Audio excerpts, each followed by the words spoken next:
Mwiriwe neza mwese mukurikira PK Media Panel, ugiye kubaha ikaze mu makuru agezweho kuri iki gicamunsi cyo kuri wa 22 Gicurasi 2026. Amakuru yacu aragaruka kuri izi ngingo zikurikira. Ndababwira yuko abagize Unity Club Intwara Rumuri bahuriye mu nama ku mateka ya Jenoside yakorewe Abatutsi. Minisitiri Olivier Nduhungirehe yajyanye kwa Mohamed wa gatandatu ubutumwa bwa Perezida Kagame. Nyuma y'u Rwanda, Uganda nayo yafunze imipaka iyihuza na RDC. Ndakubwira ko Muhanzi Shafi yaganiriye na ambasaderi w'u Rwanda muri Canada ku iterambere ry'umuziki. Ndakubwira ko kera kabaye Cristiano Ronaldo yatwaye shampiyona ya Arabia Saudite. Ikaze mu makuru arambuye. Kwanzigere kuri inkuru ivuga ko abagize Unity Club Intwara Rumuri bahuriye mu nama igaruka ku mateka ya Jenoside yakorewe Abatutsi. Kuri wa gatanu, abanyamuryango ba Unity Club Intwara Rumuri n'abandi bashyitsi batumiwe bahuriye mu nama nyungurana bitekerezo ku mateka ya Jenoside yakorewe Abatutsi n'urugamba rwo kuyihagarika. Iyi nama iri kubera mu ngoro y'inteko ishinga amategeko, yitabiriwe n'abarenga 500 barimo abo mu nzego za leta, abayobozi b'amadini n'amatorero, societe civile n'abahagarariye urubyiruko. Muri iyi nama hateguye ingingo zitandukanye abayobozi cyangwa bahoze ari abayobozi mu nzego nkuru z'igihugu baza gutangaho ibitekerezo bigaruka ku mateka ya Jenoside yakorewe Abatutsi n'urugamba rwo kuyihagarika. Unity Club Intwara Rumuri ni ihuriro ryashinzwe mu 1996 rigizwe n'abayobozi bari muri guverinoma n'abayihozemo ndetse n'abo bashakanye, rigamije gutanga umusanzu mu kubaka ubumwe bw'Abanyarwanda. Abitabiriye inama babanje gusura ingoro y'amateka y'urugamba rwo guhagarika Jenoside yakorewe Abatutsi iherereye mu nteko ishinga amategeko. Iyi ngoro yatangijwe muri 2017, ibumbatiye amateka y'ibyaranze urugamba rwagejeje ku ihagarikwa rya Jenoside yakorerwaga Abatutsi mu mwaka w'1994 ndetse n'ubutumwa bw'uko ibyabaye bitagomba kongera kubaho ukundi. Ishinzwe kubungabunga amateka n'ibimenyetso byayo kugira ngo byigishwe abato ndetse ibitsa amakuru agaruka ku ndangagaciro z'ubutwari bwaranze ingabo za RPA, ubudasa n'ubudaheranwa by'Abanyarwanda n'ibindi. Andi makuru reka nkubwire ko Minisitiri Nduhungirehe yajyanye kwa Mohamed wa gatandatu ubutumwa bwa Perezida Kagame. Minisitiri w'Ububanyi n'Amahanga n'Ubutwererane w'u Rwanda Ambasaderi Olivier Nduhungirehe yajyanye muri Maroc ubutumwa Perezida Kagame yageneye umwami Mohamed wa gatandatu wa kiriya gihugu. Nduhungirehe uri muri kiriya gihugu cyo mu majyaruguru ya Afurika, aho yitabiriye inama ya kabiri y'abaminisitiri ku bikorwa byo kubungabunga amahoro mu bihugu bikoresha Igifaransa. Kwa kane tariki ya 21 Gicurasi yahuriye i Rabat na mugenzi we wa Maroc Nasser Bourita. Minisitiri w'Ububanyi n'Amahanga ya Maroc yatangaje ko ibiganiro byabo byibanze ku mubano ukomeye usanzwe hagati y'u Rwanda na Maroc, bashima ubucuti n'icyizere biranga Perezida Paul Kagame n'umwami Mohamed wa gatandatu. Banashimangiye ubushake bwo gukomeza guteza imbere ubufatanye hagati y'ibihugu byombi.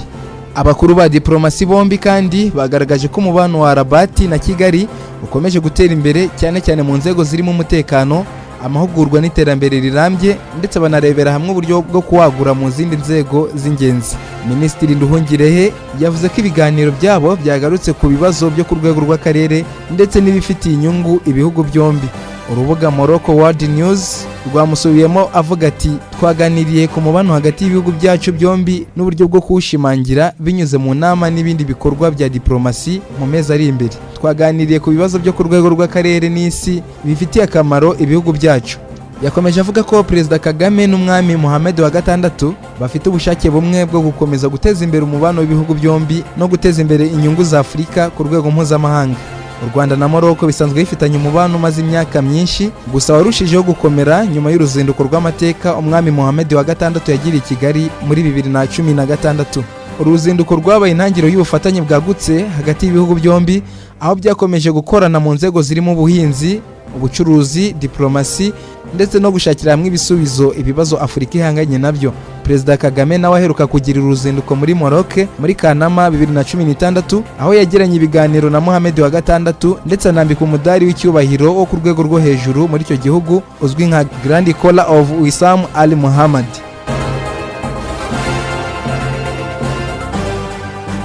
Andi makuru reka nkubwire ko nyuma y'u Rwanda, Uganda nayo yafunze imipaka iyihuza na RDC.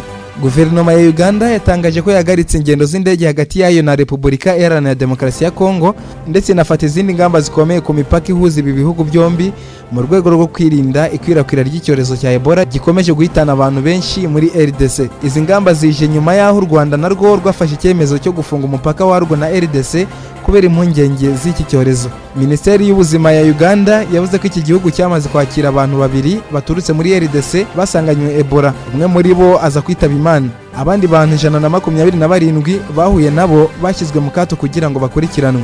Uganda yavuze ko guhagarika ingendo z'indege no gukomeza igenzura ku mipaka ari imwe mu ngamba zo gukumira ko iki cyorezo cyakwirakwira imbere mu gihugu, cyane cyane ko hari urujya n'uruza rwinshi hagati yayo na RDC. Perezida Yoweri Museveni aheruka gutangaza ko Ebola yoroshye kuyikumira ugereranyije na COVID-19 kuko yandura mu gukoranaho, ashimangira ko hakenewe igenzura rikomeye ku mipaka no gukurikirana abantu bagaragaza ibimenyetso by'iyi ndwara. Ishami ry'umuryango w'abibumbye ryita ku buzima WHO ryamaze gutangaza ko iki cyorezo cya Ebola cyibasiye RDC na Uganda ari ikibazo cy'ubuzima gihangayikishije isi yose, nyuma y'uko abantu amagana bamaze kwandura abandi benshi bagapfa. Muri iki gihugu Ebola imaze guhitana ababarirwa mu 160 mu gihe abarenga 600 bamaze kuyandura. Mu myidagaduro reka nkubwire ko umuhanzi Shafi yaganiriye na ambasaderi w'u Rwanda muri Canada ku iterambere ry'umuziki. Umuhanzi Shafi umaze iminsi muri Canada aho ari gukorera ibitaramo mu mijyi itandukanye, mbere yo gutaramira mu mujyi wa Ottawa yakiriwe na ambasaderi w'u Rwanda muri Canada Prosper Higiro. Abinyujije ku mbuga nkoranyambaga, Shafi yavuze ko yakiriwe na ambasaderi Prosper Higiro ndetse ko bagiranye ibiganiro bigamije kurebera hamwe uko ubuhanzi bwafasha mu iterambere ry'urubyiruko ndetse n'iry'igihugu. Ati byari by'agaciro guhura na ambasaderi w'u Rwanda muri Canada Prosper Higiro. Twaganiriye ku buryo ubuhanzi bushobora guteza imbere igihugu, bugatanga akazi ku rubyiruko ndetse bukagira uruhare mu kubaka ejo hazaza heza h'u Rwanda. Shafi wataramiye mu mujyi wa Montreal kwa 16 Gicurasi ategerejwe mu gitaramo kizabera mu mujyi wa Ottawa ejo kwa 23 Gicurasi 2026. Sharifu uzaba umwana uzwi nka Shafi ni umwe mu bahanzi bagezweho muri iyi minsi, by'umwihariko mu bakorera umuziki muri diaspora.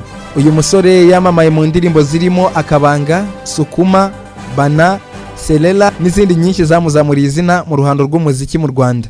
Shafi watangiye umuziki muri 2019 afashwa n'abarimo The Ben ndetse na Lick Lick. Ni umwe mu bahanzi b'amaso mu kuzamura umuziki w'u Rwanda, cyane ko amaze kwigwizaho abakunzi mu Banyarwanda aho batuye hirya no hino ku isi. Dusereze kuri iyi nkuru kumbwira ko kera kabaye Cristiano Ronaldo yatwaye shampiyona ya Arabia Saudite. Nyuma y'imyaka ijya kugera kuri 4 rurangiranwa mu mupira w'amaguru, Cristiano Ronaldo akinira Al Nassr FC yafashije gutwara igikombe cya shampiyona ya Saudi Pro League. Ronaldo wageze muri ikipe mu kuboza kwa 2022 nyuma y'uko bitagenze neza muri Manchester United, asoje shampiyona afite ibitego 26. Umukino wabahesheje igikombe, Cristiano yabaye umukinnyi wakinnye neza kurusha abandi uzwi nka Man of the Match kuko yatsinze ibitego 2 muri 4 batsinze Damak Club, aho mugenzi we Sadio Mane bawugizemo uruhare rukomeye. Ibi bibaye mu gihe mu ntangiriro z'uyu mwaka Cristiano yagaragazaga ko atishimiye kuba muri Al Nassr, aho yerekanaga ko shampiyona yaho ya Saudi Pro League irimo amakipe amwe atoneshwa kurenza andi. Kuba ibyo avuga ntacyo biri guhindura, byatumaga benshi bagaragaza ko ari ukumutesha agaciro, nyamara yarashyize itafari rinini ku iterambere ry'umupira w'amaguru muri icyo gihugu. Nyuma yo kwegukana intsinzi, yahise ashyira ifoto ku mbuga nkoranyambaga ze igaragaza ibyishimo atewe no gutwara iki gikombe. Ndagushimiye rero, ntadusoreje amakuru yaragizwe muri kino gicamunsi. Genda Samuel Baraka, iyi ni PK Media Panel.